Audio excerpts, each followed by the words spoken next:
Ikaw na, Brother Rector? Sige, kung walang kan.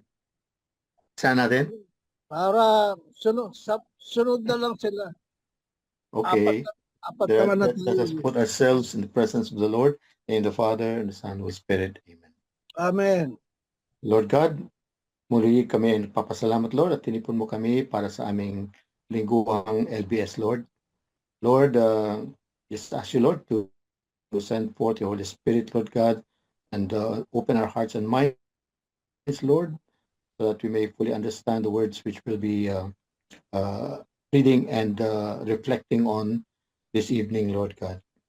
Come, Holy Spirit, fill the hearts of your faithful and enkindle in us the fire of your divine love. Send forth the Spirit, and we shall be created, and you shall renew the face of the earth. Let us pray. O God, who by the light of the Holy Spirit did instruct the hearts of thy faithful, grant by the gifts of the same Spirit that we may be truly wise and ever rejoice in his consolation through the same Christ our Lord. Amen. Our Father who art in heaven, hallowed be thy name. Thy kingdom come, thy will be done on earth as it is in heaven. Give us this day our daily bread, and forgive us our trespasses as we forgive those who trespass against us. And lead us not into temptation, but deliver us from evil. Amen. Hail Mary, full of grace, the Lord is with you. Blessed are you amongst women, and blessed is the fruit of thy womb, Jesus. Holy Mary, Mother of God, pray for us. Holy Mary, Mother of God, pray Our for us our sinners, death. now and at the hour of death. Saint John Bosco, Pray for us. pray for us. In the name of the Father, and the Son, and the Holy Spirit. Amen. Amen. Good evening. Okay. Good evening. Good evening po. So tayo po ay nasa pang-apat, fourth Sunday in ordinary Fourth time. Sunday in ordinary time. February 1st. February 1st pala, linggo. Okay. So ang ating pong reading ay ang Matthew 5 verses 1 to 12. So ito yata yung sermon sa bundok. Okay. Pakibasa po. Okay. Pagbasa mula sa sulat ni Apostol San Mateo ay ang mabuting balita ayon sa Ebanghelyo ni San Mateo. Papuri sa iyo.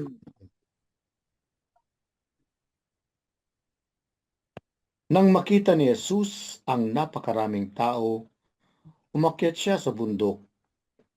Pagkaupo niya, lumapit ang kanyang mga alagad at siya ay nagsimulang magturo sa kanila. Pinagpala ang mga taong walang inaasahan kundi ang Diyos, sapagkat kabilang sila sa kaharian ng langit. Pinagpala ang mga nagdadalamhati, sapagkat aaliwin sila ng Diyos.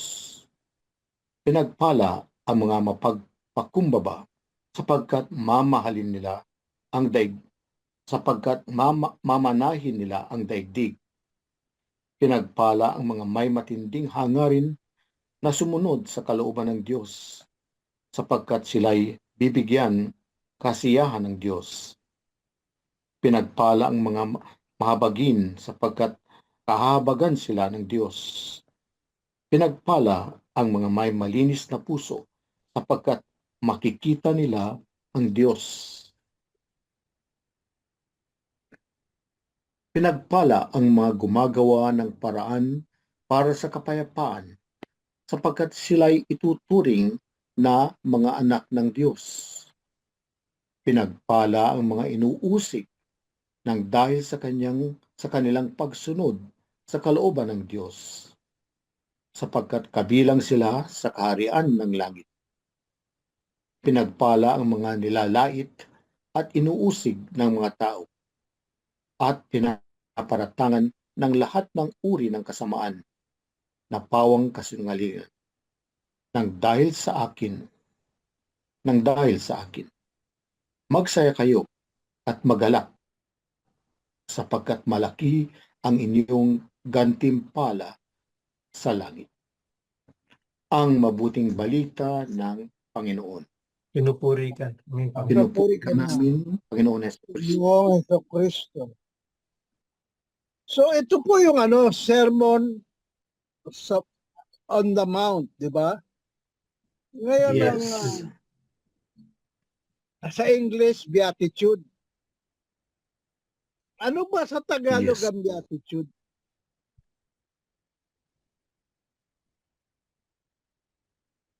Parang rejoice. Parang ganun eh. Be happy. Happy. Pagpalain kayo. Hindi ba beautiful attitude? Hindi ba beautiful attitude yun? Pwede rin. Ano nga ba? Ano nga ba talaga ang tao? Ano ba ibig sabihin talaga ng actually, yan ba yung mga traits, karakter ng isang mananampalataya, ng isang Kristiyano? Si Jesus mismo yun.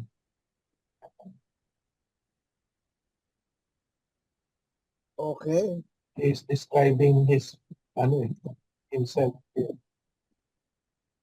Ano daw, Brother Jerome? Anong ibig sabihin ng beatitude? Pagpalain kayo. Beati sa Latin. Beati, Latin. Pagpalain kayo. So, mapapalad.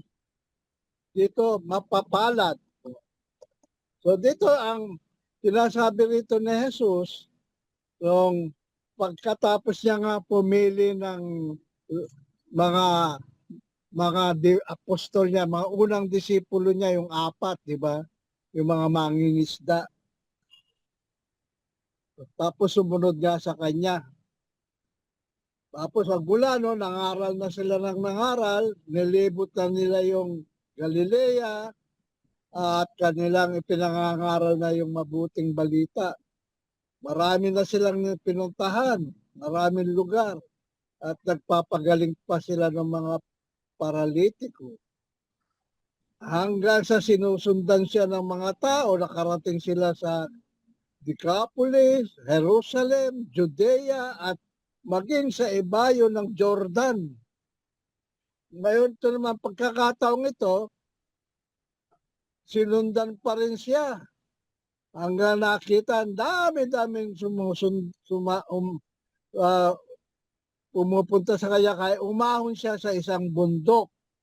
Ito na nga yung nag-sermon siya sa bundok. Ang pagkakaalam ko, meron pang isang sermon on yung sermon sa kapatagan, di ba? Meron isang ganong sermon on the kapatagan, hindi sa bundok. Dalawang sermon niya na pagkaalam ko eh. May version din si Kwan, di ba? Si St. Luke. Mabigat yung kay St. Luke. Yung kay St. Luke maliban sa mapagpala, meron siyang binanggit ng yung mga aba, yung mga sino naman yung mga hindi pinagpala. Diba? Mas mabigat yon kasi ang focus yata ni St. Luke sa mga poor, mga yes. ano ba yung term? The poor in society. Pero ito kay Mateo is parang spiritual ang dating. Yun. Yun nga yung kay Lucas meron pang dalawang parte yun eh. Unang parte nga mukhang ang kanyang tinutukoy yung mga poor, di ba? Yung sa ikalawang parte, Worldly, mga poor sa mundo. Magdusa kayong mga mayayaman. Pero dito kay Mateo walang ganoon. Anyway, so sino itong mga mapapalad na sinasabi ni Jesus sa kanya mga kausap? Umpisahan ko na kay Brother Alex. Yung verse 3 to 5. Sino-sino itong mga mapapalad natin? Mapapalad ang mga may diwa ng dukha sapagkat sa kanila ang kaharian ng langit. Mapapalad ang mga nagluluksa sapagkat pagiginhawahin sila. Mapapalad ang mga di marahas sapagkat mapapasa kanila ang lupain. Oo. Dito sa verse 5 sabi mapapalad yung mga mapagpakumbaba. Dito sa verse ko mapagpakumbaba. Brother Boy, magandang gabi. Good evening, Brother Boy. Ayo. So dito sa mga mapapalad na to, yun daw mga aba. Ano, sino ba yung mga aba, yung mga kawawa? Yung mga hihirap? Ano ba ibig sabihin din dito ng aba? Yung walang pera? Yung mga may sakit? Yan yung sa English, foreign spirit, di ba? Oo Ano? nga, iba yung, oo, meron diretsong poor in the spirit do sa kabilang sermon. Poor lang talaga eh. Diba? Ang sabi rito, yung foreign spirit refers to those who recognize their spiritual bankruptcy and depend entirely on God's grace rather than their own merits or possessions. The kingdom of heaven is their present reality. So okay yung ano eh, okay yung mas madaling maintindihan kapag sinabing poor in spirit. Ibig sabihin, yung mga wala pang gaanong matatag na pananampalataya. Diba? Kasi sila yung mga maghahanap talaga ng mga katuwiran para sumamba. Dito sa isang Bible, ang sabi dito, hindi siya, ang pagkakabanggit dito, mapalad ang mga taong walang inaasahan, kundi ang Diyos, sapagkat mapapabilang sila sa kaharian ng langit. So, siguro this one is a much better explanation. Kasi yung poor in spirit, ibig sabihin, talagang kay Lord lang aasa. Hindi, bakit nga wala silang ibang maaasahan? Mahirap ba sila? Wala silang makain? May sakit ba sila? Wala silang trabaho? O Detach sila sa material, hindi sila Hindi sila, kasi ano, ang sabi dito, either hindi or, tungkol yun hindi sa naman pera yan eh. materialism. Oo. anyway, Walang kinalaman naman ng pera o ano dito. so Material, hindi naman sinabi material possessions. So, pero pwede kung mayaman. Pwede naman on, may pera ka pero detached ka. on the surface, ito nga yung mga aba, ito nga yung mga poor, ito nga yung mga nasa laylayan, sabi nga ni Robredo, di ba? Nasa laylayan. Di naman, ang pwede kasi pwede kang laylayan or mahirap pero May pananampalataya. mayabang ka pa rin or di mo parang may mga ganun, mayroong poor pero greedy. Parang attached pa rin sa ano, material. Oo May nga. mga ganun eh. So, not necessarily laylayan. Okay. Dito nga sa verse 4 mas eto, mayroon pang sinasabi, mapalad yung mga nahahapis. Ano big sabihin nahahapis yung nalulungkot? Bakit sila nalulungkot? Dahil mag-isa lang sila sa buhay? Dahil sila ay mga ulila? Dahil sila ay walang kasiyahan? Bakit sila nalulungkot? Kasi kung sila nga raw ay mga nahahapis, nalulungkot, aaliwin sila ng Diyos. Paano yun? Ano ibig sabihin nun? Paano sila aaliwin ng Diyos kung sila ay nalulungkot? At in the first place, bakit sila nalulungkot? Sorry. So yun ang pinag-iisipan ko eh. So mapapalad yung mga nalulungkot. Kung sino man yung mga nalulungkot, basta. Dahil sila ay aaliwin ng Diyos. Kung paano sila aaliwin, hindi ko rin alam. Doon sa verse 5, Ito, mapalad gusto yung yung mga... basahin ko yung sa nalulungkot sa those who mourn.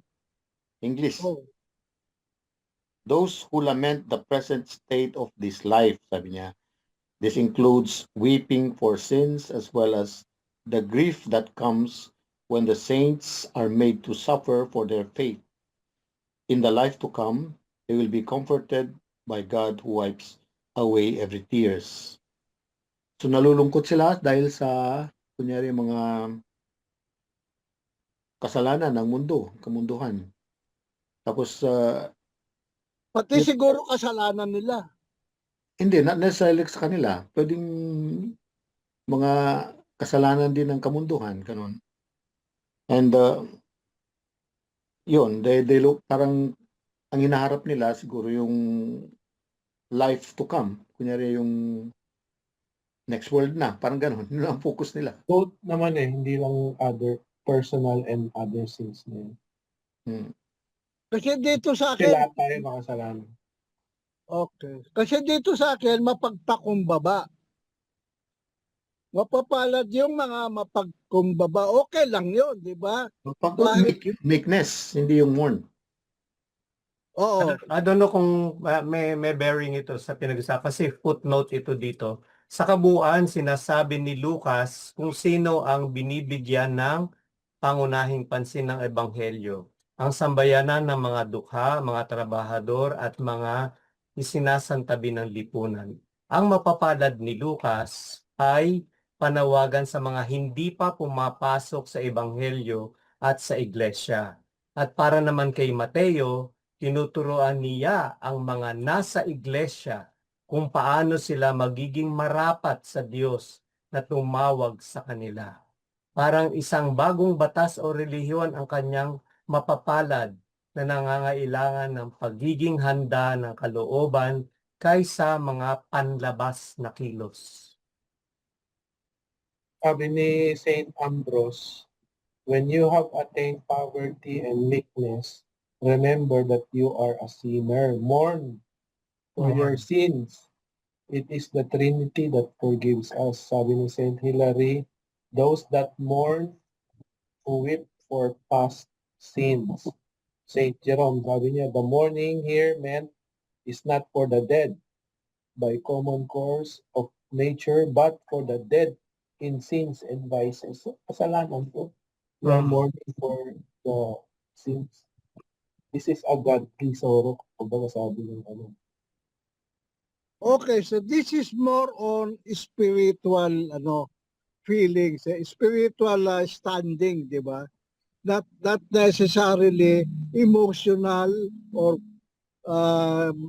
Hindi status in life, hindi status in life. not really yung status in life, kung mayaman ka o mahirap ka. But this is actually our spiritual standing at the moment. Diba? Thank you. So ang sa kabuuan, pag inisa-isa natin itong mga ito, basahin pa natin yung tatlong magkakasunod, 6, 7, 8.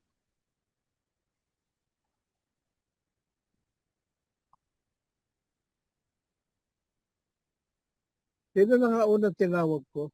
Opo. Ikaw na po. O si Brother Boy. Ano na ba? Sino pa itong mga ibang mapapalad na to? Yung sa tatlong verses na ito, 6, 7, 8. Pinagpala ang mga matinding hangarin na sumunod sa kalooban ng Diyos, sapagkat sila ibibigyan kasiyahan ng Diyos. Pinagpala ang mga mahabagin, sapagkat kahabagan sila ng Diyos. Pinagpala ang mga malinis na puso, sapagkat makikita sila ng Diyos. Dito, mukhang ito yung mga karakter na ito, di ba? Lalo na itong verse 7 and 8, karakter na ng tao ito. Kung ikaw ay mahabagin, kahabagan ka rin ng Diyos. Okay lang yun, di ba? Kung anong treatments mo sa ibang tao, ganun din ang treatment sa iyo ng Diyos, di ba? So, yung mapapalad yung mga malinis ang puso, Siyempre, natural lang na malulugod sa atin ng Diyos kapag kayong malinis ang puso natin, walang bahid kasalanan, di ba? Hindi tayo sinungaling, hindi tayo salbahe. So, ito yung mga karakter ng tao. Ganon din naman siguro yung mapalad yung mga sabi yun, yung 7, mapalad ang mga mahabagin. Natural lang na siya ay kahabagan ng Diyos. So, kung ito yung mga emotional or character ng tao na matutuwa ang Diyos kapag gano'n ang iyong pamumuhay, no? Ang iyong yung way of life mo, natutuwa talaga ang Diyos diyan. Kaya ikaw ay mapalad.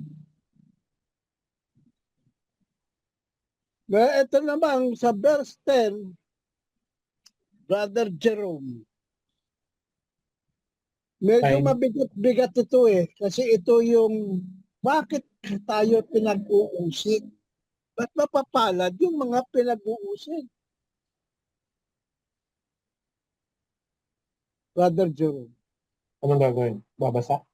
Basahin verse ko yung 9 to 10 na, di ba? 9:9.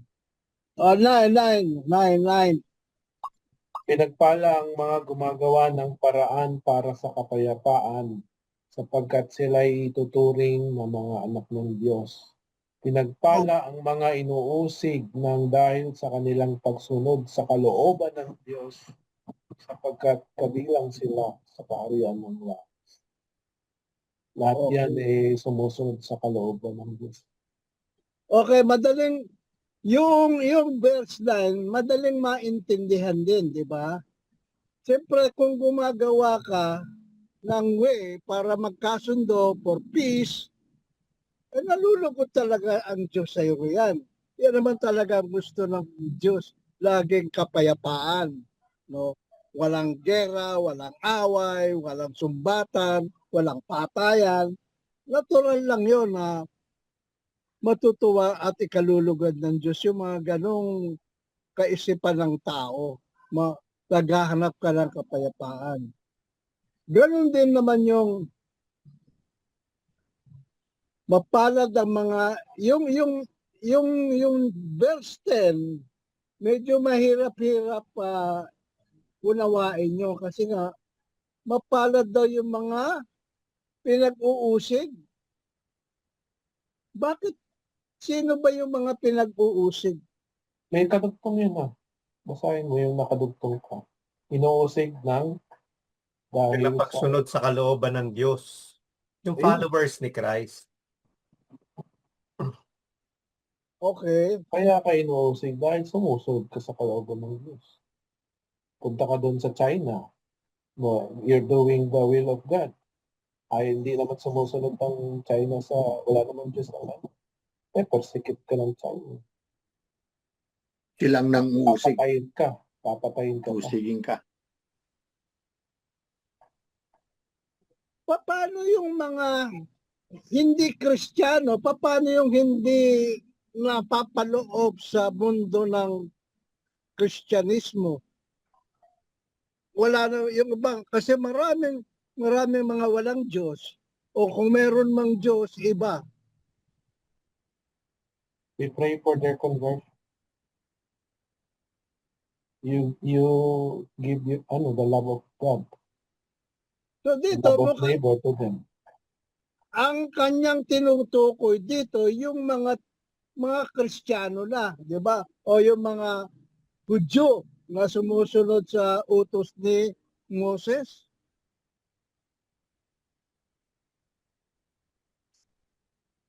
Yung ba yung sinasabi pagsunod sa kalooban ng Diyos?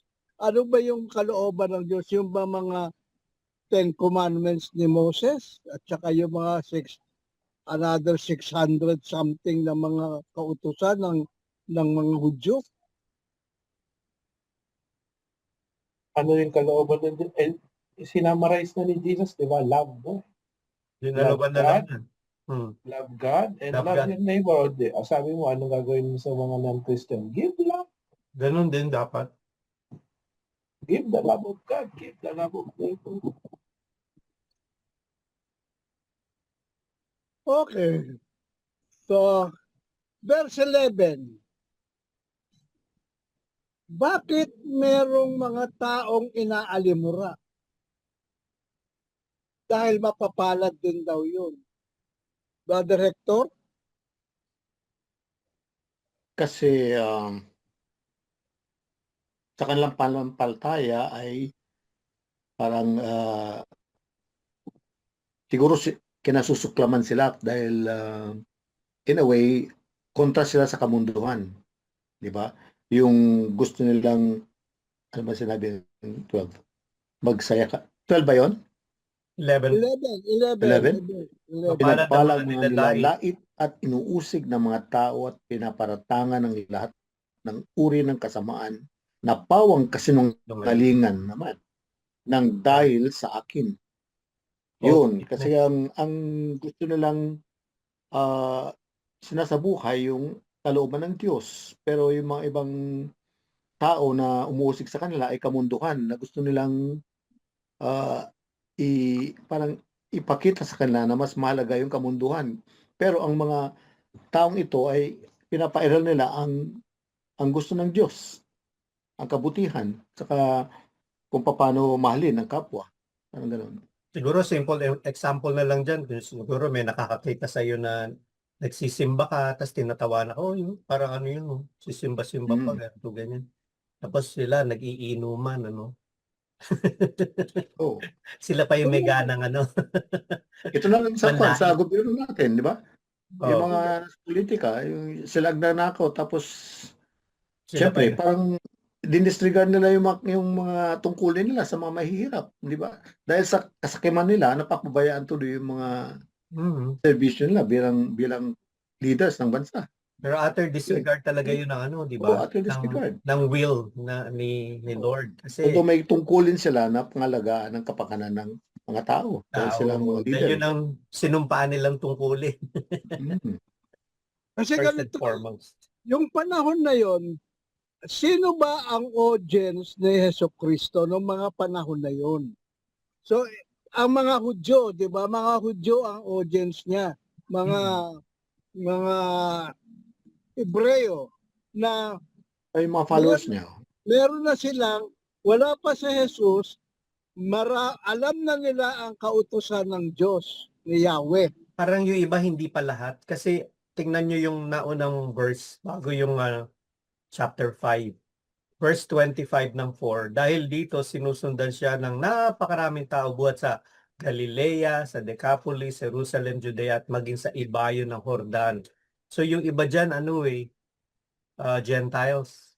Hindi pa Tapos, po. di ba yung mga nakakarinig sa kanya, kaya sumusunod sa kanya dahil he spoke with authority. Yun. Parang kapanipaniwala yung mga sinasabi niya dahil sinasabuhay niya.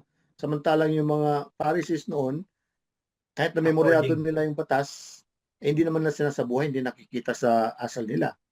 Siguro parang aloof sila na hindi Tsaka kung mag-aaral kasi siya first person, hindi according to the scriptures. Siya first person talaga. Hindi, nabanggit mo na meron dito mga Pariseyo, Saduseyo at sa mga Eskriba, di ba? Alam naman natin ang karakter ng mga tao na yan, di ba? Na hindi talaga yan maka-Diyos. Alam nila ang mga utos ng Diyos, pero hindi sila sumusunod. Sila ang experts of the law. Oo, pero hindi nila ginagampanan. Sila ang experts of the law, pero interpretation na lang the law ay iba. Taliwas.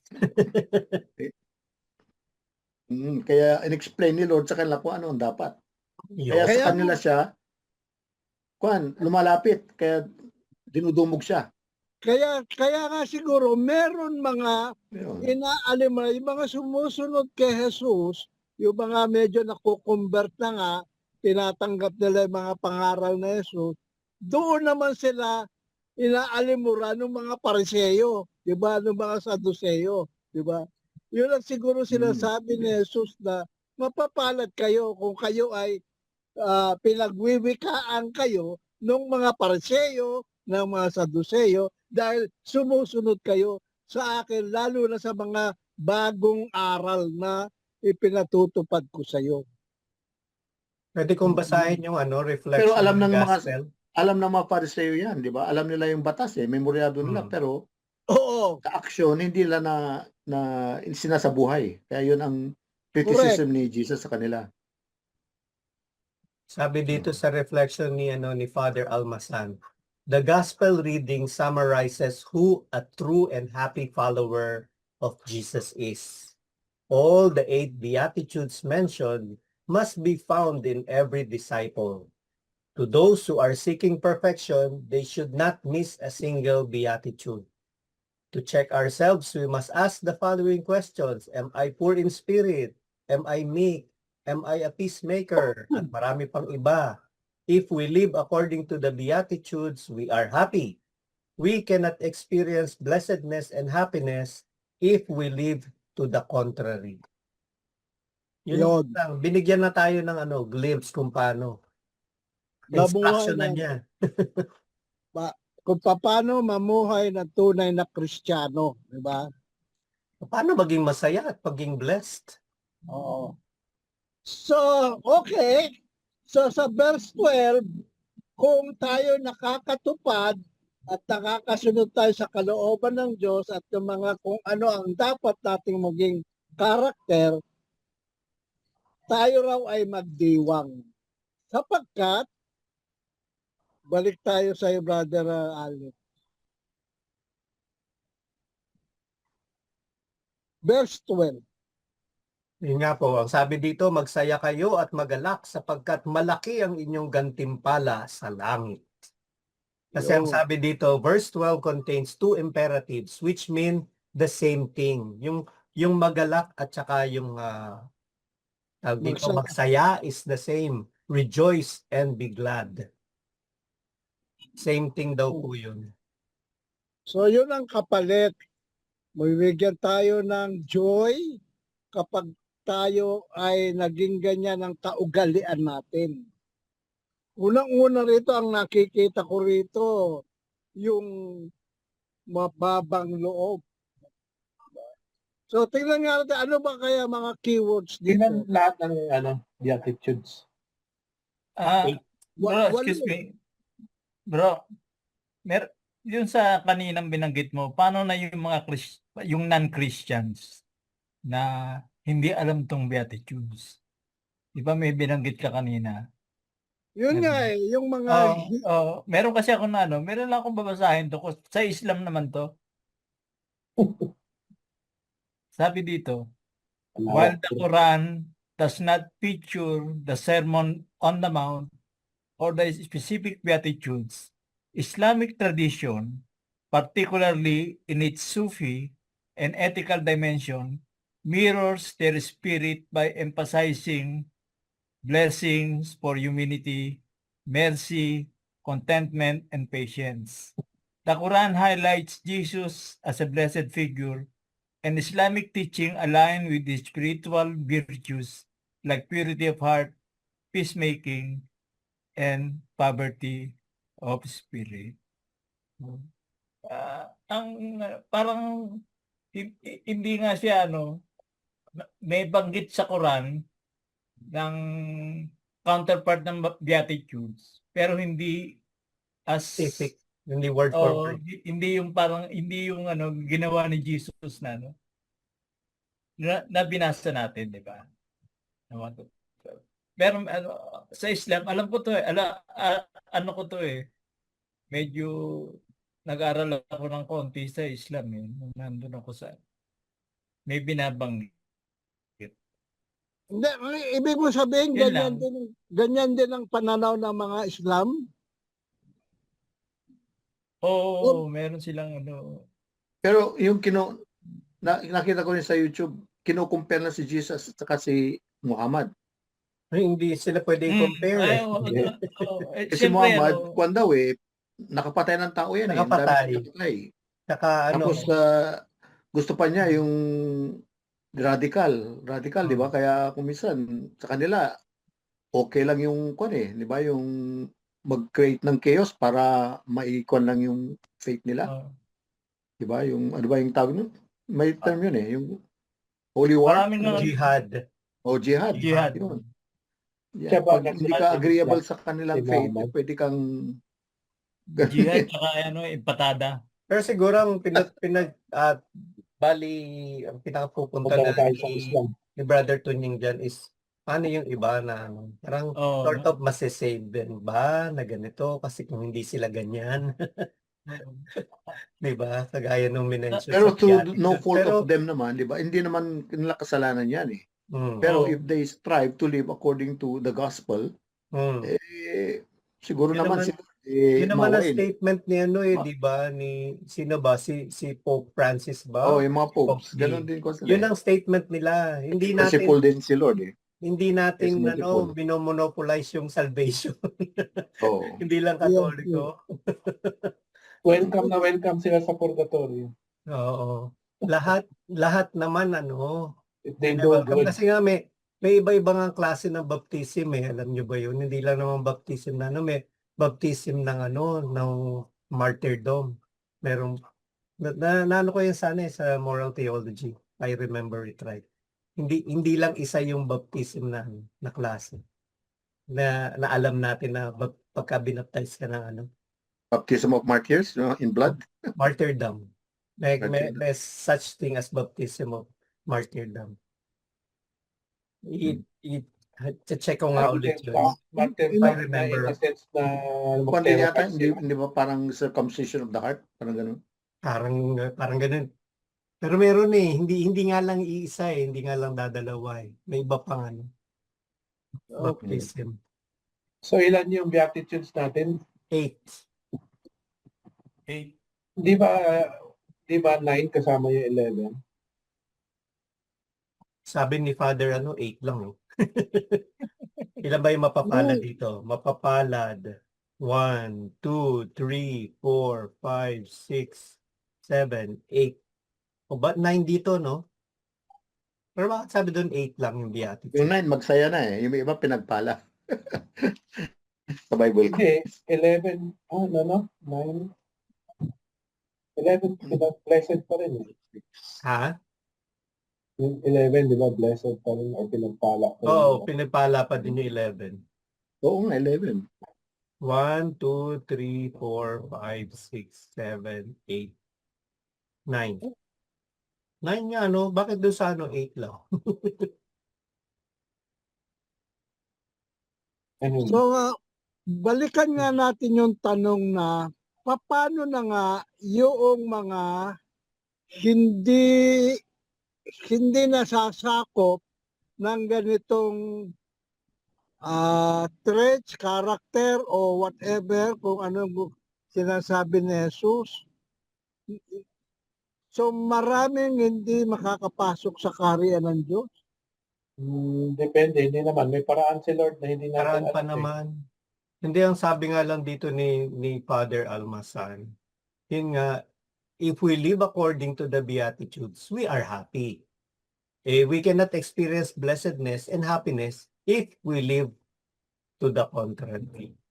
Kung hindi natin ginagawa, di wala tayong happiness, wala tayong joy. Yun lang naman Nagmamahal yun. naman sila sa kapwa. Oo.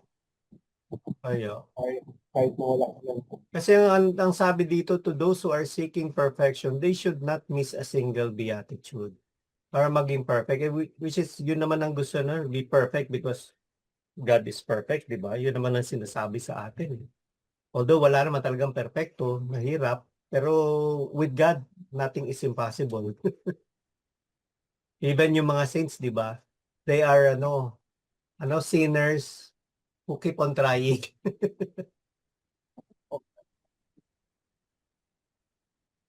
Okay, so, Ganyan mismo ang countenance ni Jesus eh. Di ba? Oo. Makikita lahat yan sa kanya eh. Sabi, Oo. sinabuhay niya lahat yan. Kaya pinapakita niya na hindi imposible. Pwede. Tigas lang talaga ulo natin. Di ba? Yun naman yun binibigyan niya yung example Yun ang mga sinabi niya, ginawa niya o nagawa niya. Or ginagawa niya. Tapos alam naman natin si Lord, merciful eh.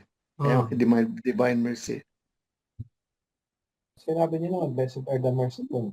Ano po nakikita nyo ritong keyword o yung pinaka-common denominator, ano yung Hindi trend? yung pinagpala. Humility nga. Humility po. Blessed. Ang focus, humility. Kababaang loob, di Meekness. ba? Yan po rin, Kababaang yan po loob. rin spirit actually, parang sa akin na itong po rin spirit pa lang, parang pag pinunta mo dito sa iba, o Excuse me muna. those who mourn will be comforted dahil poor in spirit ito eh. Yung mga meek and they inherit because they are poor in spirit. They are peaceful because they are poor in spirit. Kasi nga talagang Peacemaker, they are poor in they- spirit. they just depend on God. Hindi sila nagdedepende sa sarili nila. Yun lang yun. Oh, kasi kapag may kababaang loob ka, you surrender everything to God. di ba? Yes. Kasi kung ikaw ay hambog, sasabihin mo, kaya ko lahat. Kaya Yes. nga, di ba, the little children, ano ba yun, mga children will inherit the kingdom of God. Hmm. Kaya yung mga Okay. children. Hindi, pakilista nyo na yung keyword para mamaya first reading, tingnan natin kung ano maibabangga nating keyword. Slip into my fingers all the time. So, humility, kababaang loob. At yung pagsunod sa Kalooban. kalooban ng Diyos.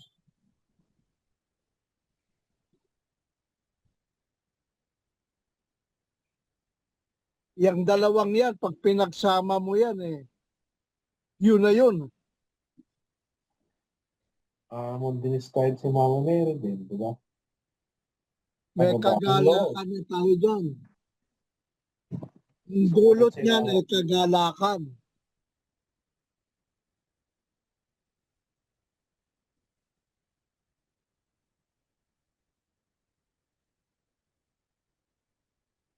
Malinis na puso.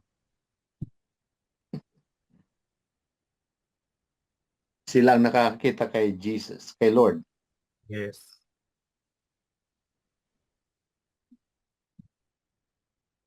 Ano ba yung malinis ang puso?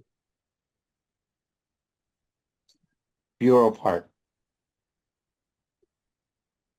Hindi ka nagagalit, hindi ka na nagtatanim ng sama ng loob.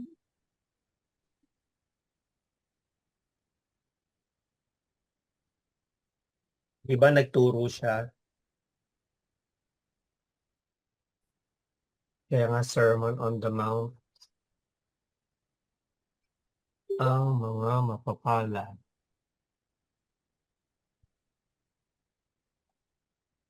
Okay na po? Meron pa po ba? Nakikita niyo po ba? Left. Yes. Halip nga lang, pero nakikita ko. Kita naman. Mapalad! Pinagpala. Ayan na lang, mapalad, pinagpala. Okay. First reading. Ano yung first reading natin? Pakibasa na yung Poniyas. sa Panoy. Panea. Sa Poniyas, Kabanata 2, Talata 3, Kabanata 3, Talata 12 hanggang 13. Yes. Tama po? Actually, nahirapan akong hanapin ito kasi dito sa isang Bible ko nakalagay Zephanias, hindi Sophonias. Zephaniah, di ba? Panaya kasi Tagalog Panayas. Opo. Sepanaya English. Pero ito Tagalog itong tangang kong Biblia pero Zephanias ang nakalagay, hindi Sophonias. Sophonias.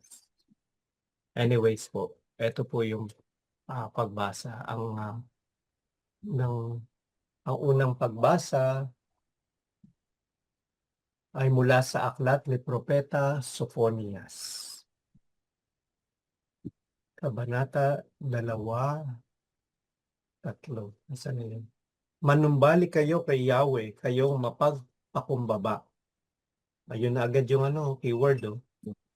kayong sumusunod sa kanyang kautusan. Ayun pa. Gawin ninyo ang tama at kayo'y magpakumbaba kay Yahweh, baka sakaling kayo'y makaligtas sa parusa sa araw na iyon. 3 verse 12. Iiwan ko roon ang mga taong mapagpakumbaba. Lalapit sila sa akin upang magpatulong. Hindi nagagawa ng kasamaan ang mga nakaligtas sa Israel. Hindi na sila magsisinungaling ni mandaraya man. Uunlad ang kanilang buhay at magiging panatag. Wala na silang katatakutan. Ang salita ng Diyos. Salamat sa Diyos. Salamat sa Diyos. Amen. So pwede bang bigyan niyo muna ng background itong aklat ni Sophonias, kailan ito naganap at anong panahon ito at ano ang kalagayan ng Israel nung panahon na Sophonias? Sabi dito sa sa Leave the Word, Zephaniah means Yahweh protects. Is possibly a descendant of King Hezekiah. He prophesied in Josiah's reign, 640 to 609 before Christ, when there was an attempt, serious but of limited success and duration, to undo the apostasy of Josiah's predecessor, Manasseh, who was the son and successor of Hezekiah. Manasseh was the worst of all the kings of Judah. He is credited with the worship of foreign gods, superstition of all kinds, oppression, and murder. He was the occasion of the decision of Yahweh to destroy Judah. King Manasseh is summarized in 2 Chronicles chapter 33 verses 1 to 20. The first of the writing prophets since Isaiah and Micah, Zephaniah announces the coming of the day of the Lord, a dread day of catastrophe for all. Judgment day for the nations ought to be a warning to the chosen people, and it should lead them back to repentance, obedience, and humility that they so sadly lack, and only by which they can survive the divine visitation. A remnant, however, will be left to enjoy the fruits of salvation. Yun ang sabi sa Leave the World. So anong bansa ang sumasakop sa kanila dito sa Israel nung panahon na yon? Assyria ba o Babylonia? Kasi lumalabas dito, nasakop na sila, di ba? Sila ay under na nang inaalipin na nila sila ng ibang bansa. Hindi ko lang matiyak kung Assyria pa ba o Babylonia ang mga panahon na yon. At ang Israel noon, kumbaga sa kwan, yung Judea nga, halos na scratch na yun na-exile na lahat yung mga tao riyan Kaya dito, ang panahon na ito,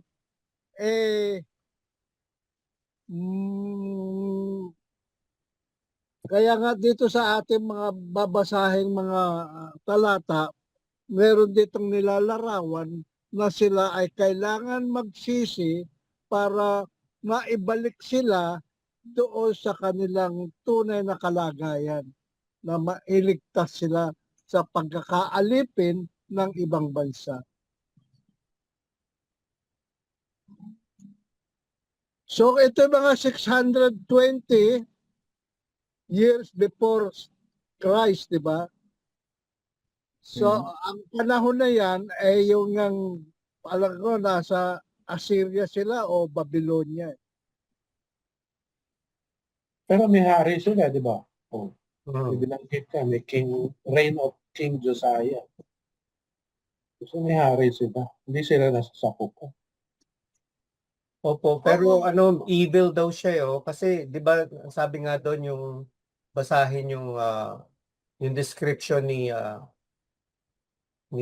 what you call this, ni King Manasseh sa 2 Chronicles.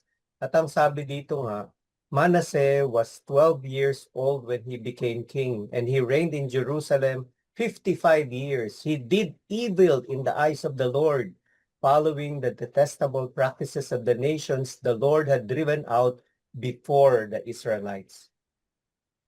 Ano Pero siya talaga, it evil siya. doesn't mean na under sila ng Hindi siya, hindi pa under ng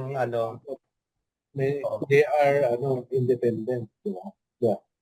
Ang sabi dito, the Lord spoke to Manasseh and his people, but they paid no attention. So the Lord brought against them the army commanders of King Azariah. Ayun, yung sinasabi niya, who took Manasseh prisoner, put a hook in his nose, bound him with bronze shackles, and took him to Babylon. O tama, na nga sila. Oo, Manasseh kasi led Judah and the people of Jerusalem astray. O kasi nga, maloko siya kung ano-anong pinag-worship niya.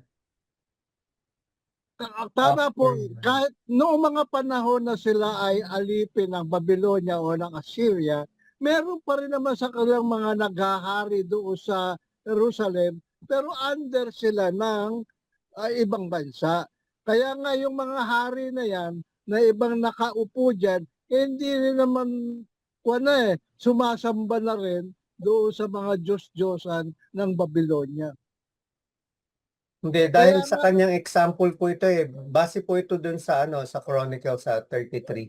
Yung binasa ko kanina, talagang evil siya sa eyes ni God, yes, following detestable practices. Kaya, ang sabi nga dito, the Lord spoke to Manasseh and his people, but they paid no attention. So the Lord brought against them the army commanders of the king of Assyria who took Manasseh prisoner. Oh. sakto. Kaya Then nga po Manasseh knew that the Lord is God. And when he prayed to him, the Lord was moved by his entreaty and listened to his plea. So he brought him back to Jerusalem and to his kingdom. Then Manasseh knew that the Lord is God. Afterward, he rebuilt the outer wall of the city of David, blah, blah, blah. The other events of Manasseh's reign, including his prayer to his God and the words the seer spoke to him in the name of the Lord and the God of Israel, are written in the annals of the kings of Israel.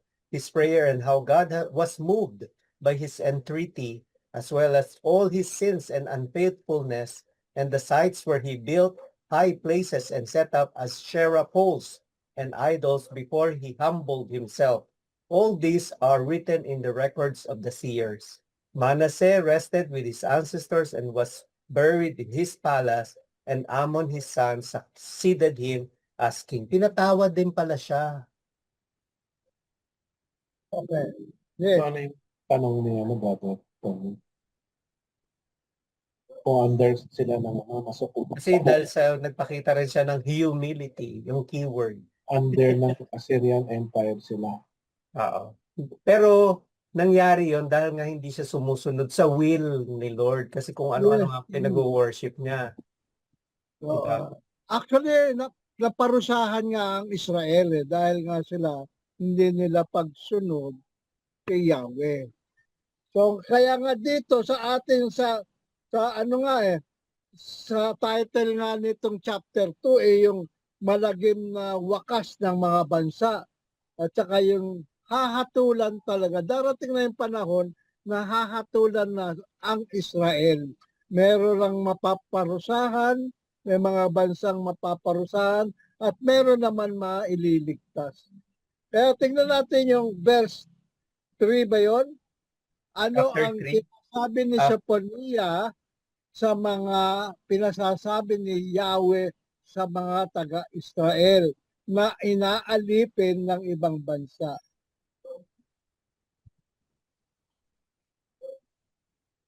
Ikaw na unahin ko, brother Alex.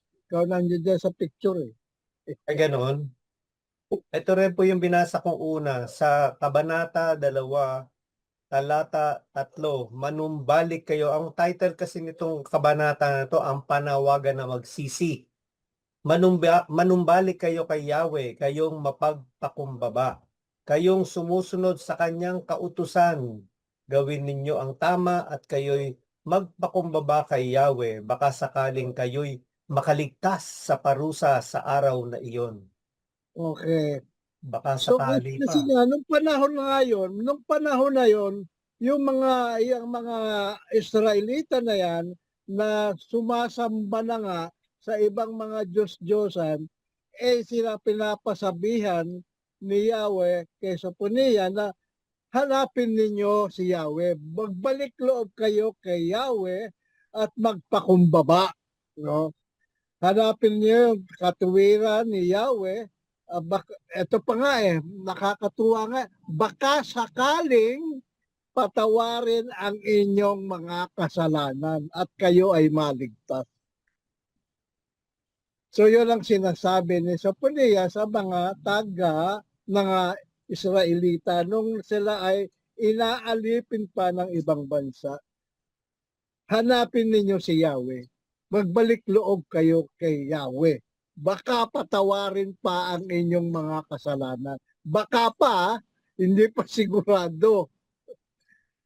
Okay, tingnan natin yung sa chapter 3. Anong mga verses yun sa chapter 3? 11? 12 to 13. 12:13. 11. Brother Boy, 12, 13. 12 po, 12. Brother Boy, dito sa mga araw na yon, di ba? Anong sinasabing mangyayari sa mga araw na yon? Naka-mute po kayo. Brother Boy, nakamute po kayo. Nakamute. Kindly unmute. Ayan, okay na. Hindi po kasama yung verse 11, Brother Tonying. Oo, 12:13 lang. 12:13 po. 12, okay. Iiwang ko roon ang mga taong mapagkumbaba. Lalapit sila sa akin upang magpatulong. Hindi nagagawa ng kasamaan ang mga nakaligtas sa Israel. Hindi na sila magsisinungaling ni mandaraya man. Uunlad ang kanilang buhay at magiging panatag. Wala na silang katatakutan. Okay, ibig sabihin, meron pa rin na mga remnants, meron pa rin mga natitirang mga nais na Mabubuti. Maayos. manumbalik sa Diyos, kay Yahweh. Kaya nga sabi nga, yung natira sa Israel na naroroon ay hindi na gagawa ng kasamaan. Magbabalik loob na sila, hindi na sila gagawa ng masama, hindi na sila magsisinungaling, at sila ay uunlad sa kanilang buhay at magiging panatag na. So yan yung pangako sa kanila ng ni Yahweh sa pamamagitan ni Sophoniah. Habang sila ay naroon na inaalipin pa ng Babylonia. Alam naman natin na darating yung panahon na pagdating ng hari ng Syria, ng Persia, di ba? Sila ay pauwiin na sa Israel. At itatayo muli ang templo at ang Jerusalem. So ang kailangan lang sa kanila, magbalik loob sa kalooban ng Diyos at magpakumbaba at iwasan na ang pagkakasala. Which tumutumbok naman doon sa Beatitude. Diba? Oh, so ano? Pero Tonying, nakapokus na sa yung ulo mo ah. Hindi na makita ang face mo. Natumba yung aking kwal eh. Yun. Hindi makita yung kagwapuhan mo. Kala ko nagsasalita na yung buhok ko.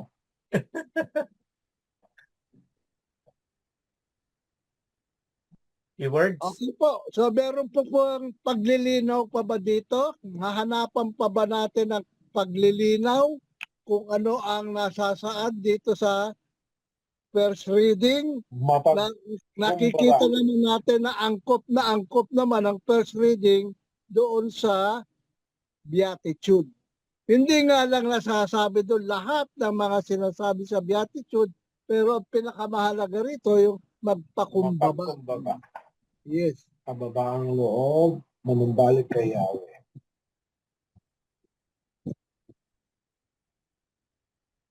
Wala nang katatakutan, no? Ano ba yun? Oo. Ibig sabihin, kung wala na kayong katatakutan, ibig sabihin, panatag na, nagsasaya na kayo. Di ba? Masaya Sabi na. doon, uunlad.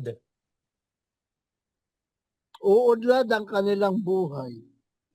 At magiging panatag. At wala na silang katatakutan. Peaceful. So, nandiyan dyan na yung, di ba, Present peace ka na. mapapalad yung mga naghahangad ng kapayapaan at pagkakaisa.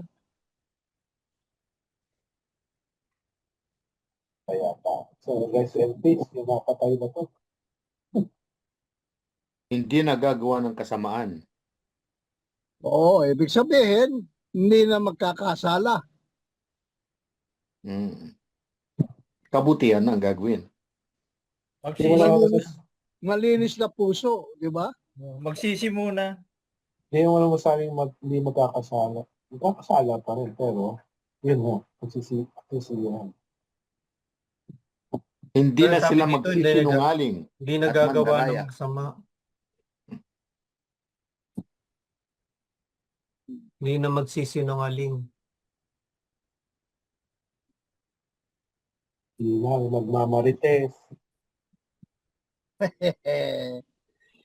Meron bang lalaking marites? Meron, may kilala. Hindi Mariotes. nagagawa. Mariotes. Hindi na sila magsisinungaling. Kinaboy abunda. Ay,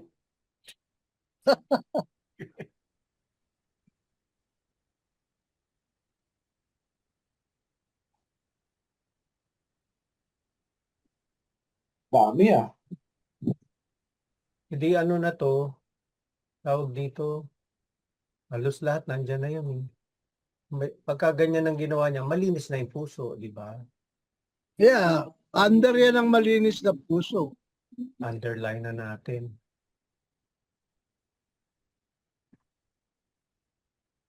Ay, mali. Ng puso. Hindi na siya magkakaroon ng mga cardiac, problem. Ay, kamusta ka na pala, Brother Jerome? Okay ka lang? Hindi naman tumataas ang iyong blood pressure. Ganun pa rin siguro. Paano nga pinabababa? Avoid stress. Or manage stress. Basta read the word of God lang na Stress natin. management. Oh, kasi ano yan pagka mataas yung cortisol, yung stress hormone, Hindi parang naman laging ako na-stress. naka-flight, fight or flight reflex. Meron pa po?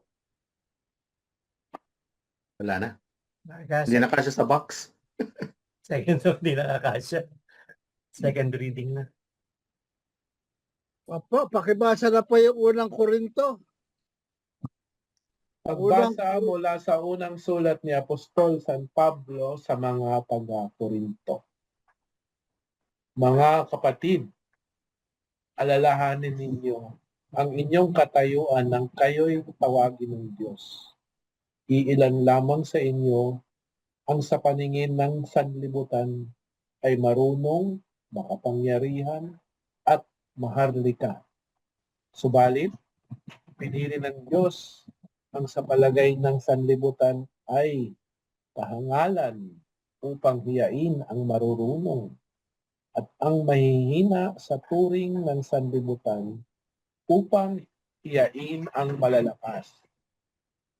Pinili niya ang mga itinuturing na hamak, walang halaga, at walang kabuluhan sa sanlibutan ito upang pawalang halaga ang mga itinuturing na dakila ng sanlibutan. Kaya walang maaaring magmalaki sa harapan ng Diyos. Sa Kanya mula ang ating pakikipag-isa kay Kristo Jesus na ginawang karunungan natin. Sa pamamagitan niya, tayo'y tinawalan pala ng Diyos pinapaging banal at iniligtas. Kaya nga, tulad ng nasasabi sa kasulatan, ang Panginoon ang dapat ipagmalaki ng may ibig magmalaki. Ang salitang ito. Salamat sa Diyos. Salamat sa Diyos.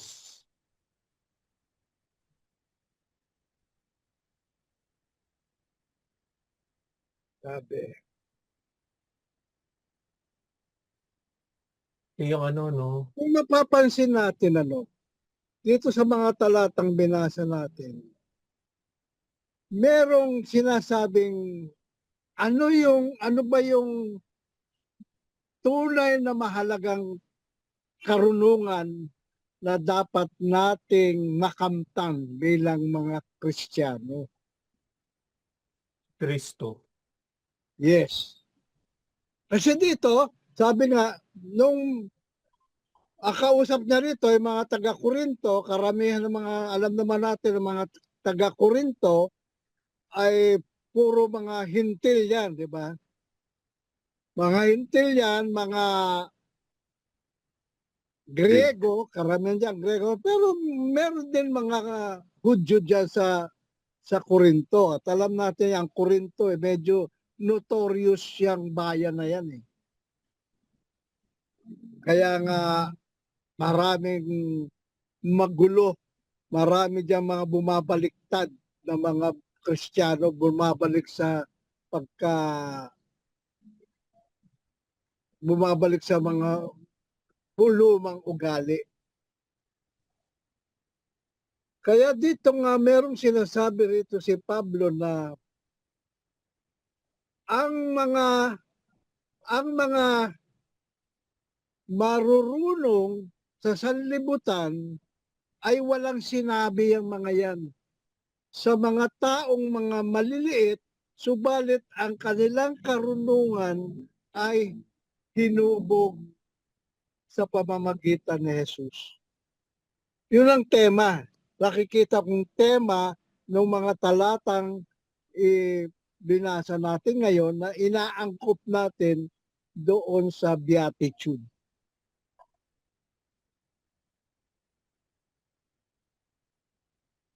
Oh, Brother Alex, tignan mo ha. Sino ba, ano yung mga katatayuan nung mga tinawag ng Diyos nung panahon na yun? Okay. Ang sabi po dito, mga kapatid, alalahanin ninyo ang inyong katayuan nung kayo'y tawagin ng Diyos. Iilan lamang sa inyo ang matatawag na marunong, makapangyarihan at maharlika sa paningin ng tao. Okay. So, ibig sabihin, yung mga unang tinawag na maging Kristiyano ay pawang mga walang kaalaman o mangmang. Di ba? Alam naman natin sino ba, balikan natin kung sino yung mga unang tinawag ni Jesus na mga disipulo niya. Yung Mga fishers, last Sunday, fisherman. Yung mga wala 'di ba? Hindi yung mga ako ipaparehas mo nga sa mga Pariseyo, ang gagaling ng mga Saduseyo na yan, ang gagaling Yung mga yan. hindi mga learned, Yes, hindi yes. mga mahihina. Yun sabi ng lipunan yun ha. Yung mga mahihina ng lipunan. At saka yun nga, sabi nga natin, saan ba, nung ipinanganak si Jesus, saan ba siya ipinanganak? Sa sabsaban. Sabsaban, ibig sabihin, ang unang mga nabibigyan ng mga pagpapala ay yung mga poor. ang karaniwang. Mga aba. Yung mga hangal sa sanlibutan. Ubang O mga hangal yan. Para sa sanlibutan, mga hangal yan. Mga bobo yan. Kaya yun ang mga tinawag ni Jesus. At yun din ang sinasabi ni Pablo na kayong mga mabababa ang katayuan noon, kayo ang iilan na magiging Hangal, ibig sabihin na hangal, Polish, no? Ano Polish ba? ba yung hangal? Hangal Foolish. is foolish ba? Mm. Foolish. Brother Foolish in Boy, the eyes of the society or nung lipunan, pero hindi naman talaga foolish in the real so, sense of the word. Brother Boy, ganun nga po, pinili ng Diyos yung mga mabababa, mga poor in Fishers of spirit, man. Fishermen. na palagay ng lipunan. Para ano? Ano ang dahilan at ganoon ang ginawa ng Diyos na pinili yung mga nasa palagay ng mga nasa sanlibutan ay mga hangal. Anong verse niya? Hihina. 27.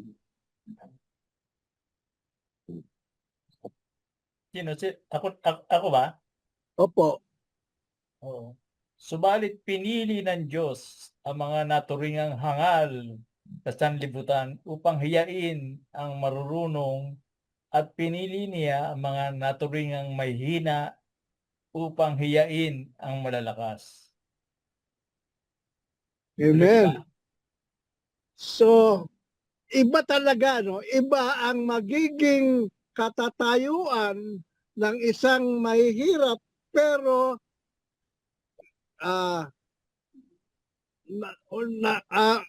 hinuhugot niya yung kanyang katalinuhan sa karunungan ng Diyos.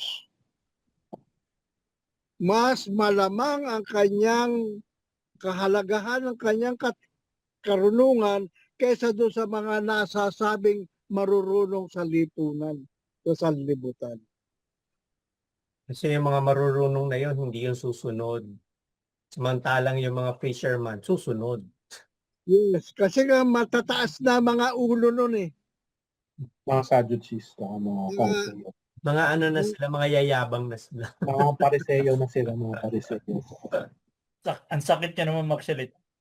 Bakit naman? Ay, mayaman na pala sila. Tinatamaan. Upang hiyain ang marunong at pinili ang mga naturing mahihina. O, basahin natin yung verse 28, Brother Hector. Ganun pa rin eh, di ba? Meron pa rin dahilan bakit ang pinili niya ay yung mga hamak. Verse 28. 28. Pinili niya ang mga pangkaraniwang tao, mga hinahamak,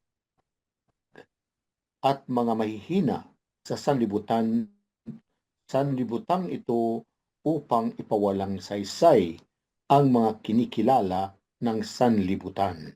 Medyo mild pa yung ano sa'yo, description mo, Brother Hector. Ito sa akin ang nalakalagay dito, pinili niya ang mga pangkaraniwang tao, mga hampas lupa. Yun ang nakalagay dito sa akin. Grabe no? Sa'yo, Matindi mild na pa yan. eh. Dito, Mild pa yung binasa ko pagkabanggit kanina, sa'yo, pinili niya ang itinuturing na hamak, walang Hamak. halaga, at walang kabuluhan sa sanlibutan ito. di ba? Di ba mas ano yan, Walang halaga. milder form yan. Ito talaga sinabing hampas lupa. Pero yung hampas lupa parang may derogatory na eh. Parang may Oo, parang derogatory na siya, di ba? connotation eh. Pero yun na nakalagay dito. Hampas lupa. Walang Nagulat nga ako kabuluhan eh. dito. Sabi ko sa inyo, milder form pa yung ano, yung word na ginamit. Okay, so mapapansin nga natin na ang kadahilanan ng Diyos, bakit yung mga sinasabi nilang hampas lupa ang binibigyan niya ng karunungan upang mapahiya yung mga hambog na nagdudunong-dunungan dahil sa marami sila yung mga hari-hari doon, sila yung mga leader-leader ng kanilang relihiyon, kaya mapapahiya sila kapag makita na nila ang mga makatuwirang karunungan ng mga hampas lupang inaakala nilang mga hampas lupa nga, di ba? Pero ang real reason po nasa ano, verse 29.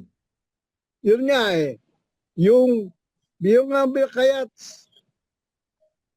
maganda nga yung sa verse 29 ngayon, Yun, kaya ano ang dahilan nga? Ito pinakamagandang dahilan, Brother Jerome, sa verse 29. Bakit ganoon ang pagpili ng Diyos sa mga hampas lupa kuno?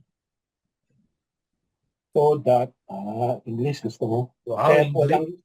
Kaya't walang sinamang makapagmalaki sa harap ng Diyos, so that no human being might boast before God.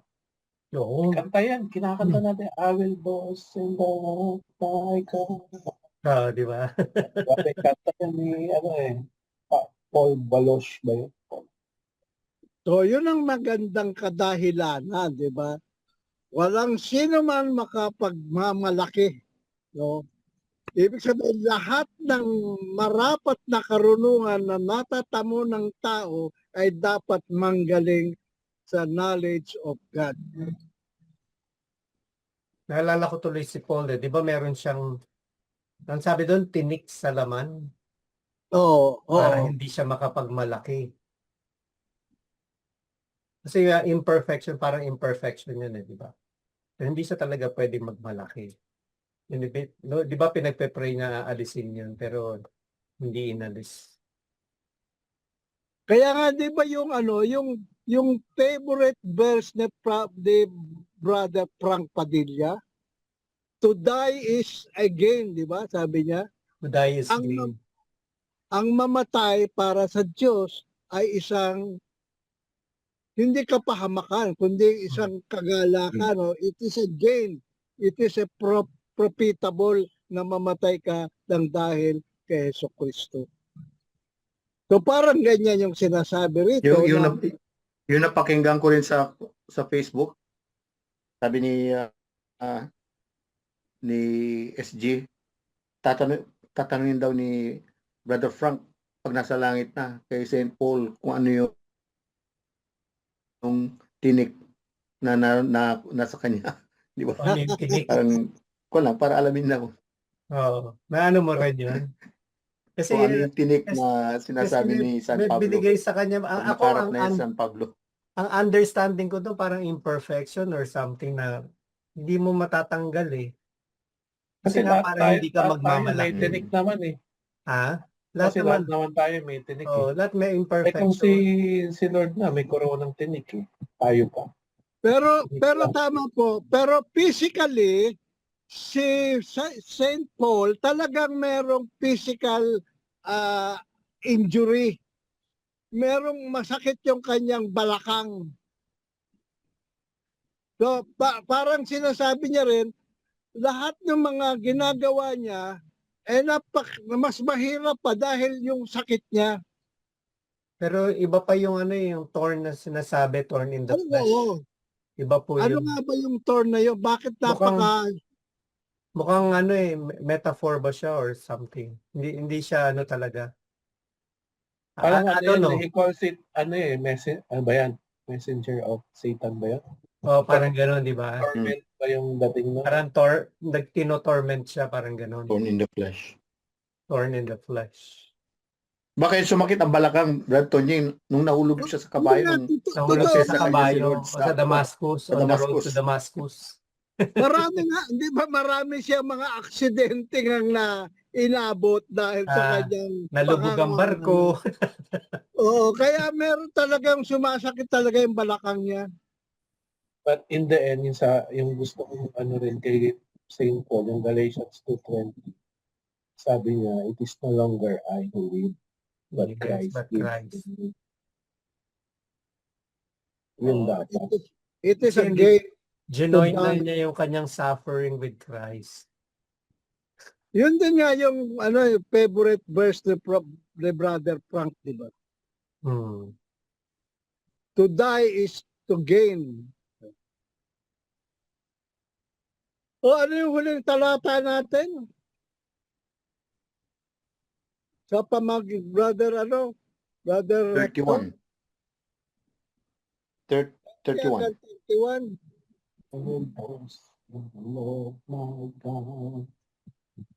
Ano, 30 to 31? Oo. 30 to 31 ba? Sa kanya nagmula ang buhay na taglay ninyo dahil sa pakikipag-isa ninyo kay Kristo Jesus na siyang ginawang karunungan natin. Sa pamamagitan din niya, tayo itinuring na matuwid, ginawang banal, at iniligtas ng Diyos. Kaya nga, tulad ng nasusulat, ang sinumang nais magmalaki, ang ginawa ng Panginoon ang kanyang ipagmalaki. Whoever boasts should boast in the Lord. In the Lord. I will boast in the Lord my God.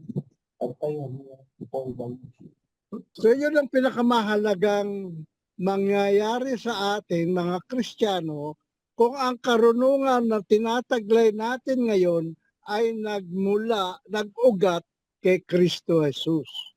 Diba? Dahil sa ating pakikipag-isa kay Kristo Jesus, lahat ng karunungan na nanggaling sa Kanya, yun ang ipamumuhay natin. Walang ibang karunungan na hihigit pa kaysa sa mga karunungang ipinanunuto sa atin ni Jesus Christ. Kaya nga, dito sa ang buod nitong sinasabi rito, maging hampas lupa man tayo, mahirap man tayo, ano man tayo, sa paningin ng sanlibutan, pero kung ang karunungan na ating taglay sa buhay natin, na pinamumuhay natin, mas mahalaga pa kaysa sa mga karunungan ng mga scientifico, yung mga Sadduceo, yung mga summa cum laude, valedictorian na yan, no? Yung mga scientific knowledge, wala yan. Wala yan ikukumpara mo sa karunungan na dulot ng Diyos para sa atin. Kaya nga, ano yung ating slogan ngayon? Christ is root, ano? Root. Rooted in Christ. Rooted in Christ. Rooted in Christ. Sabihin, lahat ng bagay na nasa atin, kung ito ay nagmumula, nag-uugat kay Hesus Kristo, yan na talaga ang tunay na karunungan. si Saint, di ba, Thomas Aquinas, scientific din yung kanya mga di ba? Ah, Or, ma-high knowledge din yung kanya, pero in accordance to the Kaya nag-prove nung Holy Trinity. Summa Theologica, mga ang ganyan. Doctor of the Church. Pero St. Patrick, ang ganda ng explanation niya ng Trinity, no? Yung sa Clover. Okay. Tapos nga, ano ba yung sasabihin ko? Keywords. Keyword. Sabi nga doon sa Ecclesiastes, di ba? Ecclesiastes 1, vanity, Of vanities. Walang kabuluhan. Vanities of vanity. walang Kohelet, si kabuluhan Kohelet. lahat. Ang karunungan, vanities, everything is vanity. Everything is vanity. But, ang pinakamalaga, yung karunungan na manggagaling sa Diyos, ang napakahalaga sa buhay ng tao. Yung kayamanan niya ni Solomon, yung kanyang kapangyarihan, yung kanyang kaharian, baliwala lahat yon, di ba? Kung wala yung karunungan na nakuha niya sa Diyos. Ano ba karunungan ng Diyos? Ito. Yun. Ano nga ba ang karunungan ng Diyos? Ano? Beatitude? Wisdom of God. Jesus. Beatitude ba? Tama. Wisdom of God. Jesus. Wisdom of God, yes. Humility niya nga eh. So, pagkat binasa mo yung gospel, beatitude, at saka yung sinasabi ni Sophronia, at saka dito ni Pablo, nagkakaisa, di ba? Nagkakaisa. Ito yung, sabi ko nga, lagi ko sasabi, yung, ano yung beatitude? Ito ba yung karakter ng isang tunay na Kristiyano? traits, character, yung kaugalian ng isang tunay na Kristiyano. Yan ang buod ng ating gospel. Di ba? Ng So yan ating yung wisdom of God. Karunungan ng Diyos. wisdom of God. Kaya wag na natin ipagmalaki na tayo ay summa cum laude, ang the Bachelor of Science, may MBA pa tayo, di ba? Yun ang isang makamundo kasi kailangan mo sa trabaho. Few words. Sabi nga dito, ito yung tying the three readings and the psalm. Sa gospel, for the purpose of focusing, we choose blessed are the meek, because this is the theme of the first two readings. Ang first reading naman, God addresses himself to the humble and lowly, to seek God, justice, and humility. And second reading, God prefers the weak. Taran! So, And you have to ay, boast in the Lord. tayo So ay that you can boast.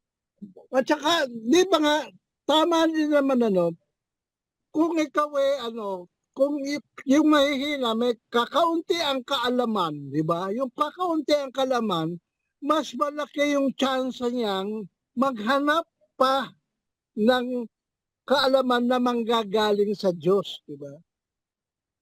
dapat masipag siya. Oo, meron kasi mga tao na alam niya, privileged na siya, marunong na siya, kaya hindi niya na kailangan ng karunungan ng Diyos.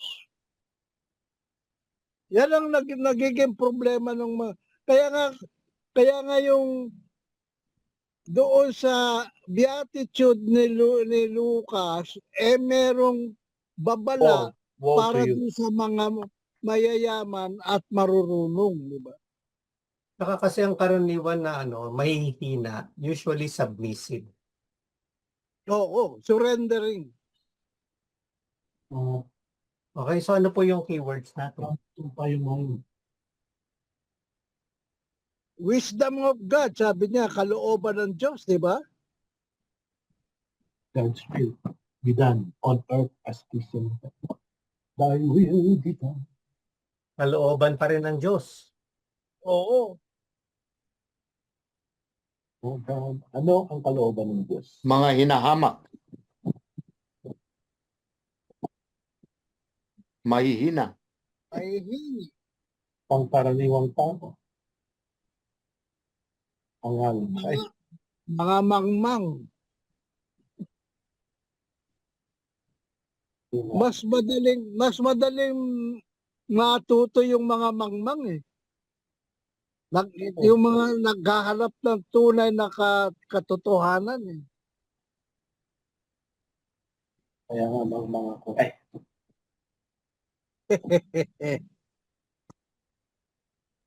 Walang yabang, walang may pagmamalaki, di ba? Kaya nga wala dapat tayong ipagmalaki dahil ang huhugutan natin ang karunungan ng Diyos. We should boast in the Lord. Paglalaki ang Panginoon. So ito, pwede dito ibangga ito.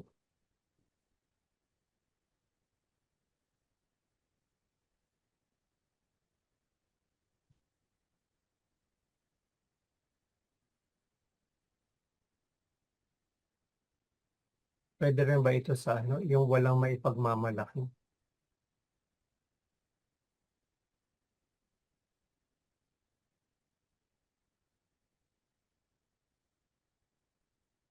Yung walang maipagmamalaki, pwede ba yun sa malinis na puso?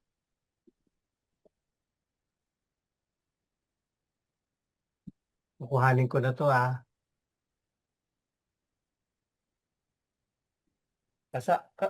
Baka pareho ba yun? Yung walang may pagmamalaki tsaka Ay, humble of heart. what happened? Ito na naman siya. Ayaw na naman niya gumana.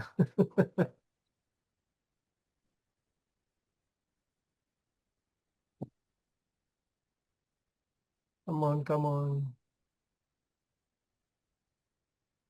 So, ayun. On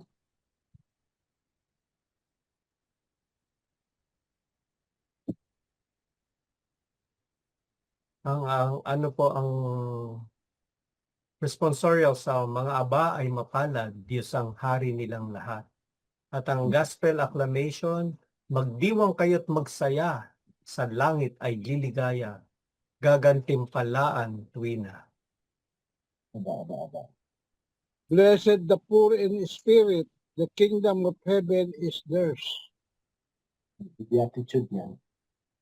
So, poor. Poor in spirit. Hindi poor in wealth, in material things. So, meron na po kayong hibla. Oh, libla, Apo, dictate. didictate tayo may sulat ha. Pinahirapan mo ang nagsusulat, Brother Hector. Sige, go. Sekretary ka. Sige po. I-dictate ko na. Sige po.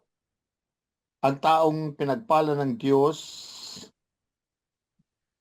ay ang namumuhay ayon sa kanyang kalooban.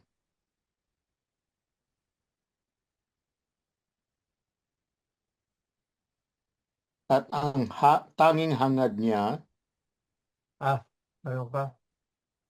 at ang kanyang kalooban. At ang tanging hangad niya ay ang pagsunod sa kanyang utos at turo. Capital K yan. Utos at turo.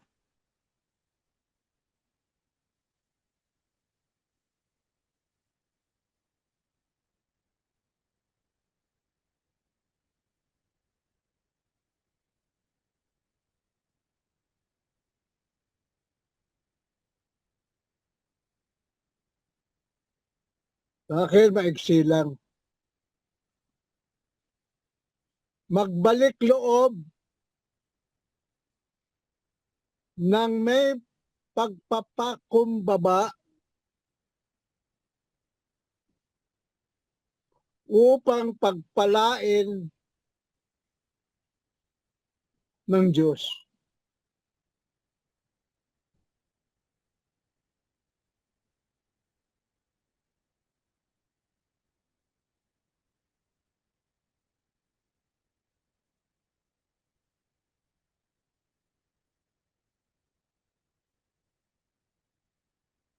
Brother Jerome, meron ka? Brother Boy. Pass muna. O iba naman. Inyo pa? Sige bro. Go. Ang mapagpakumbaba ayon sa kalooban ng Diyos ay makatatanggap ng pagpapalang walang hanggan.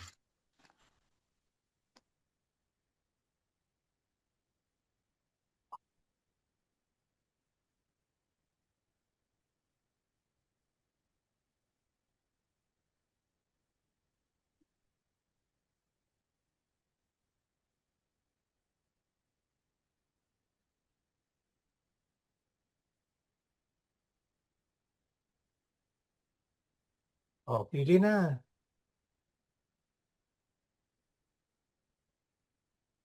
Alin po ang inyong napupusuan? Meron sinulat si Brother Jerome. Tayo ay copy.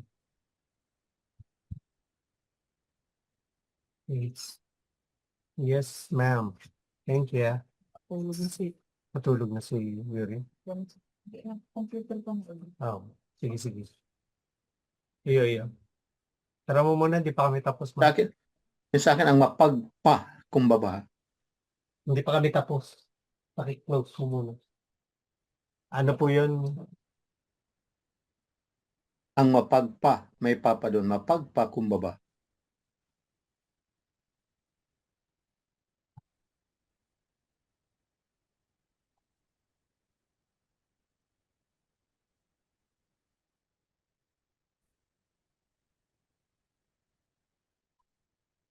Simple lang yung kay Brother Jerome.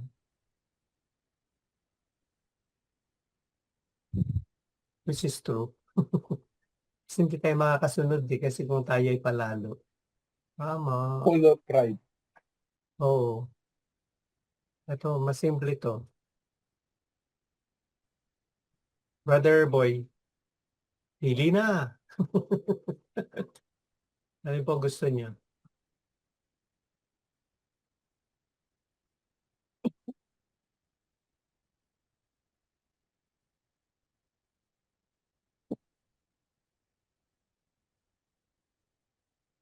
Nababasa niyo, brother boy? Ano mabasa?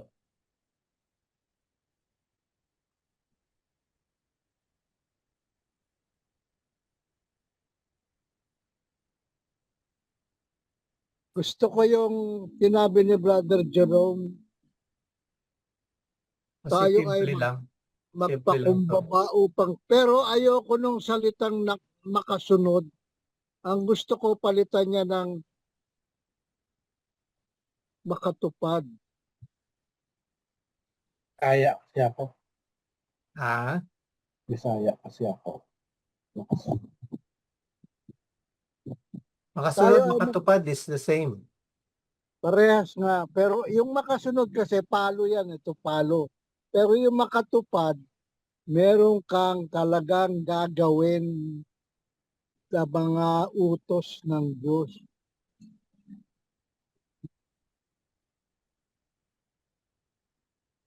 Baka Pero yung, para matupad mo yon dapat sumunod ka muna. Sumunod ka dapat eh. Oh.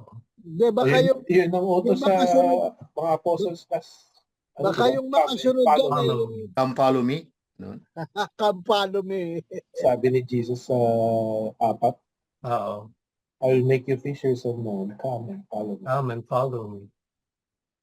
Oh, Brother boy, alin po pinili niyo?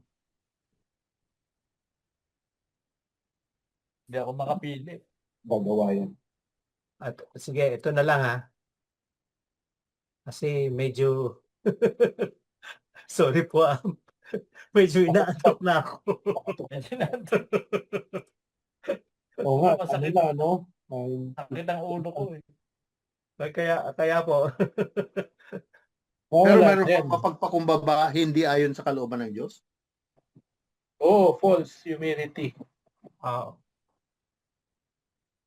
Na nagkukunwari ka na para lang pero deep in na ano, ayaw ko to, kunwari, mababa ako, hindi ako, wala akong alam, pero very, ano yun, personal. Parang kawaan ka, Nag, gano'n. nag, No, parang kawaan ka, gano'n. O kaya pakitang Mahilig tao ka. na. nagkukunwaring, ano, humility pa. Oo. Pwede kasi, o kaya pakitang tao lang yung ano. False humility. Anong hugot?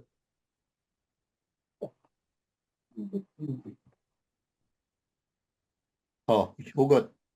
ako Paano hugot ko. Ano po? Paano? paano Paano? pinaiiral ng ating sambayanan ang pamumuhay na alinsunod sa mga mabuting asal at pag-uugali? Ano po ulit? Paano ipinairal ng Paano bayanan? pinaiiral ng ating sambayanan, community, ano? Okay. How do I Ang live? pamumuhay na alinsunod sa mga mabuting asal at pag-uugali.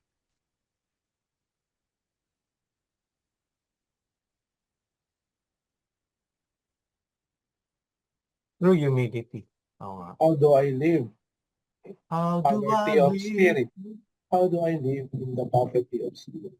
Or ano ba Ano yun? po? How do I live? Do I live? Brother Jero? In the poverty of spirit. In Sabi the nila eh, poverty the hope. of spirit. Okay. Meron pa po? Meron. Paano ako mamuhay sa kahirapan ng espiritu ba yung tagal? Sa akin, paano at ano ang mga isusuko ko sa Diyos upang ako'y pagpalain. Lahat. Meron pa po? Lahat, not my will, but yours be done.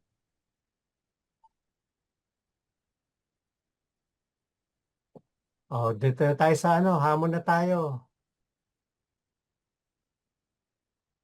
Hamon. Corporal works of mercy. Ano po, ano po? Corporal works of, ano ba yun? Corporal work? Ano?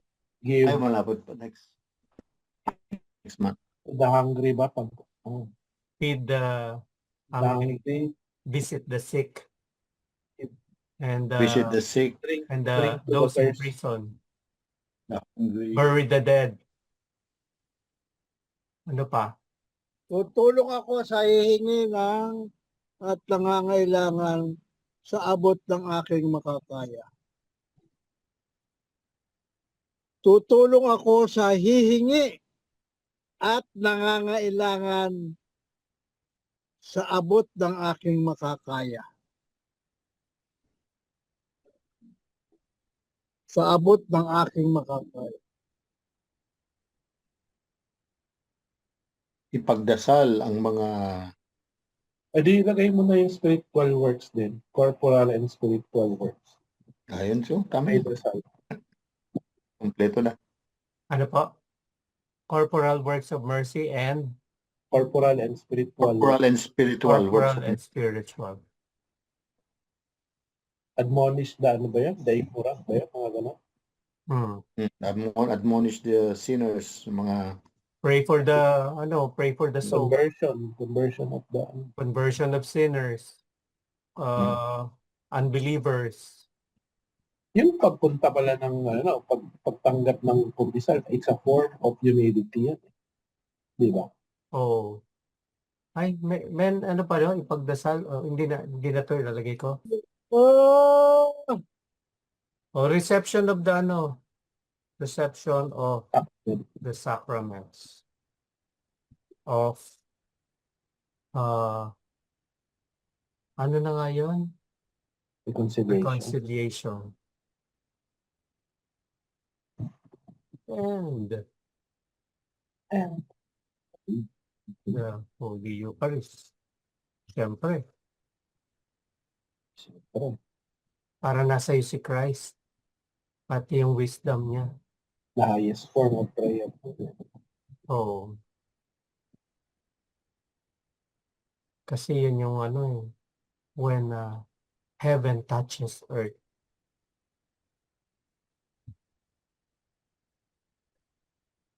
Meron pa po? heaven on earth. Heaven on earth. are one. Diba? When Calvary is made present. Agree.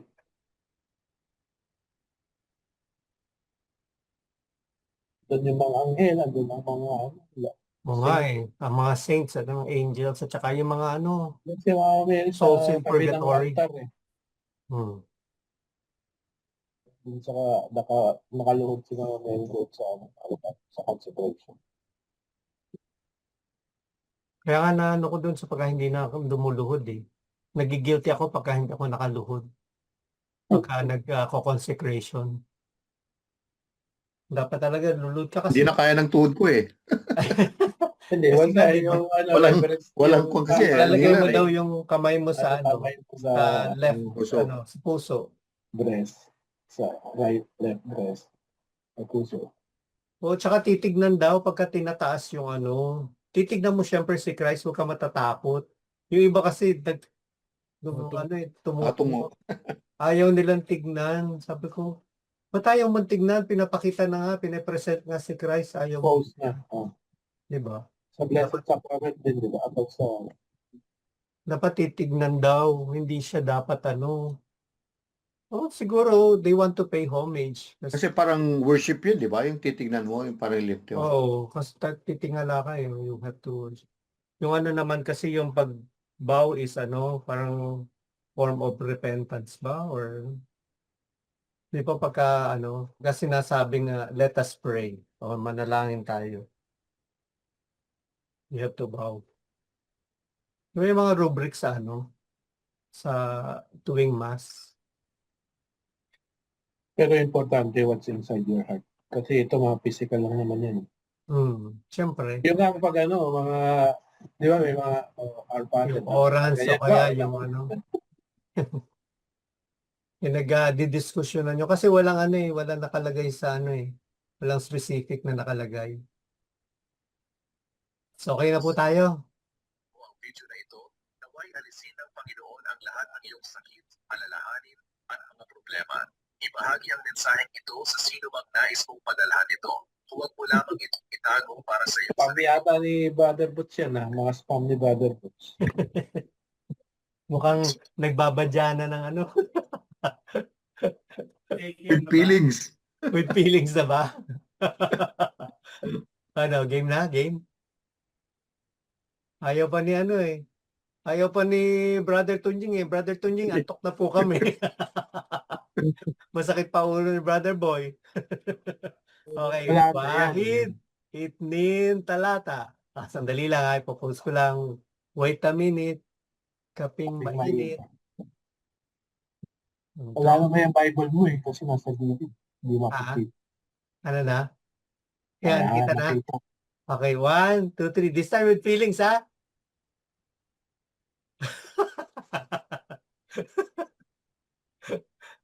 Tumataas yung kita. Okay na. Yun ang with Okay na po. feelings. Okay, Sino na next? maraming salamat. Sino na next Pasi? Closing prayer. Sino na next facilitator? Ako pa rin. Sino nga ba? Ba't ako? Gusto mo pa rin? Oo. Ako na yata. Volunteer. Ako na yata, ako na. Si Brother Boy na. Sino? Brother Boy. Brother Boy? Sige, ako O na. ako na? Ako na. Si Brother Boy Brother na Boy. next. Hindi, ang susunod sa'yo, Kuya Ako? Boy. Ah, Sa'yo ako sasakay papuntang Batulaw. meron na akong dalawa. Hindi, kasi Thursday ko Ako na lang, next Thursday. Kasi kung Ikaw susunod na. na Thursday, baka Sige, masunod sa yung Okay lang, okay lang.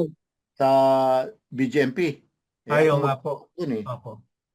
Kaya pagandaan ko na lang yun. So ako na lang, Sige, this sige. coming Thursday.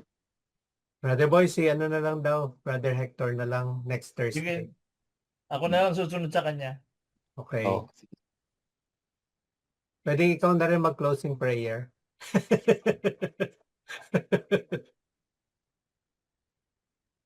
Sino? Ikaw, Brother Boy, pwede. Okay lang. Sige. Dali ah.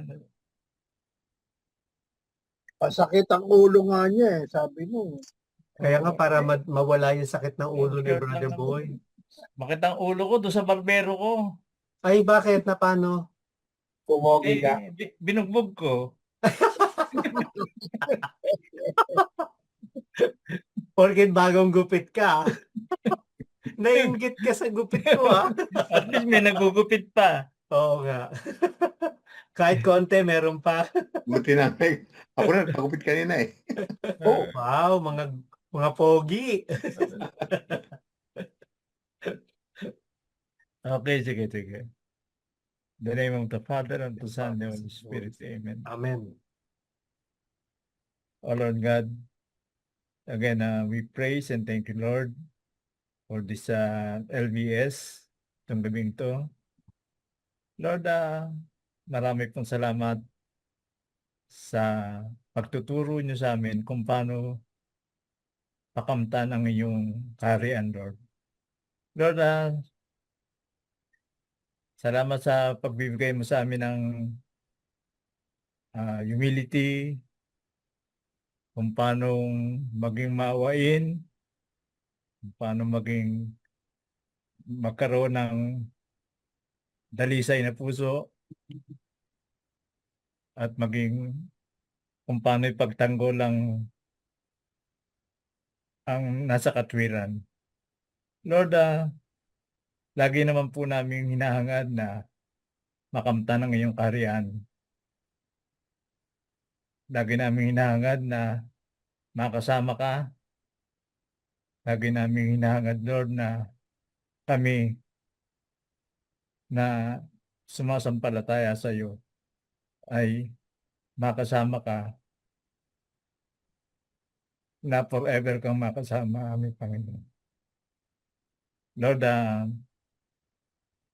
bigyan po kami ng magandang tulog, magandang good rest para magtuloy-tuloy po ang aming